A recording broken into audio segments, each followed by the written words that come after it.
It starts with something small, a detail out of place. Then it happens again, and that's when you realize it's not a coincidence. Do it.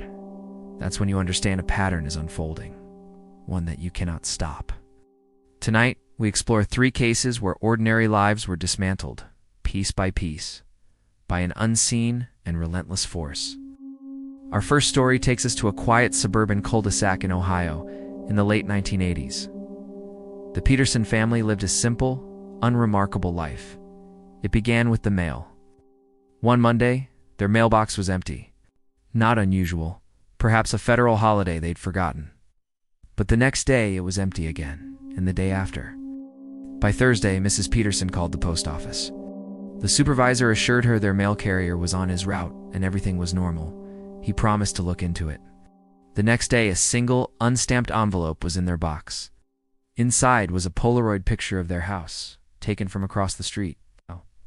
The following week, the daily newspapers stopped arriving. Mr. Peterson called the delivery service, who confirmed his subscription was active and the papers were being delivered, yet their driveway remained empty each morning.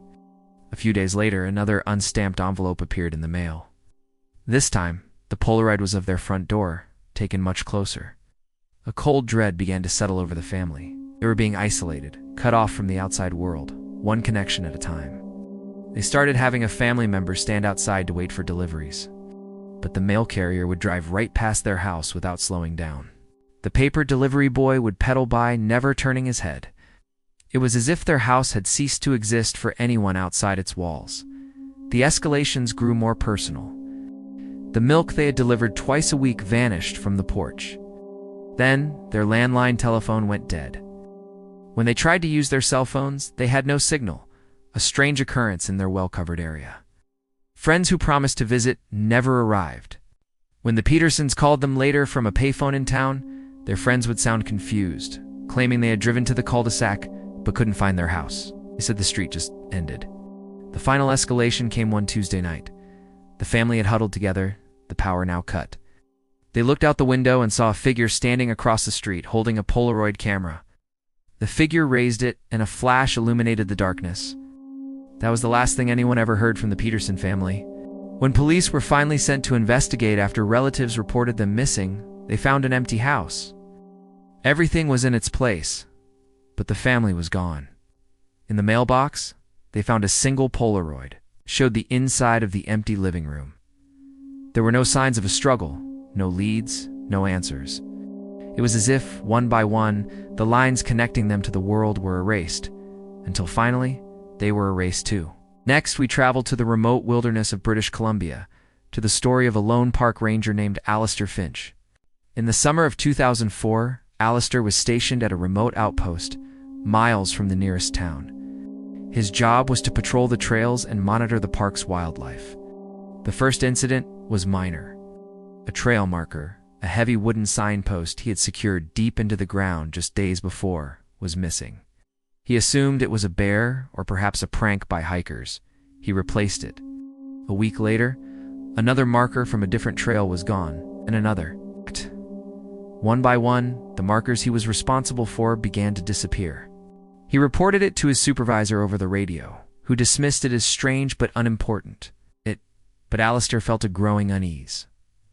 These weren't just signs. They were his map, the park's skeleton. He started finding them in odd places. One was laid carefully across a creek like a bridge. Another was propped against a tree, pointing directly up at the sky.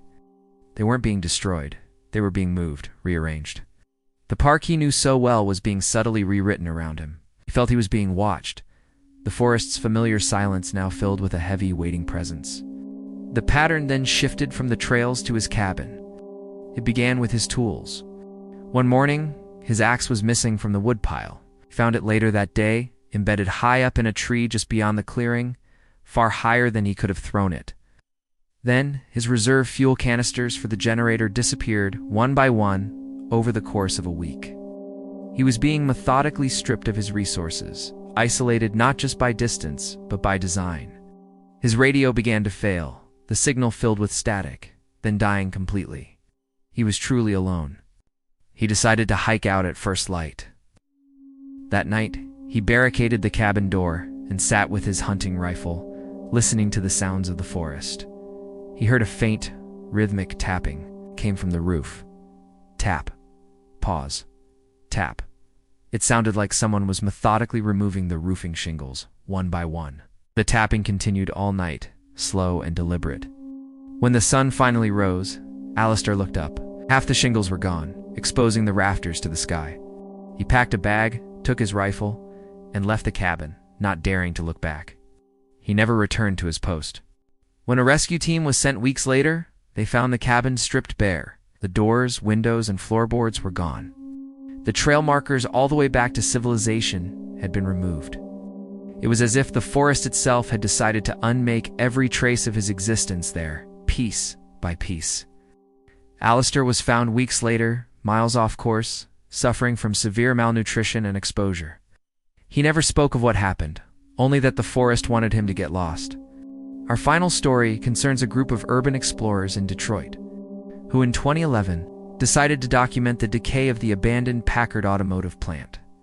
The group of four, Liam, Chloe, Ben, and Maya, were experienced, always following the rule, leave nothing but footprints, take nothing but pictures.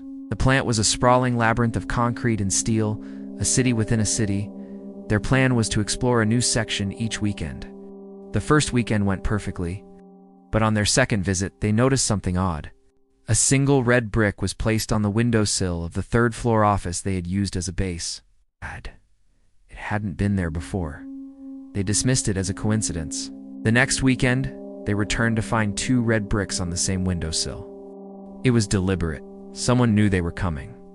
The group felt a chill, but their curiosity outweighed their fear. They decided to leave a response, stacking the two bricks neatly.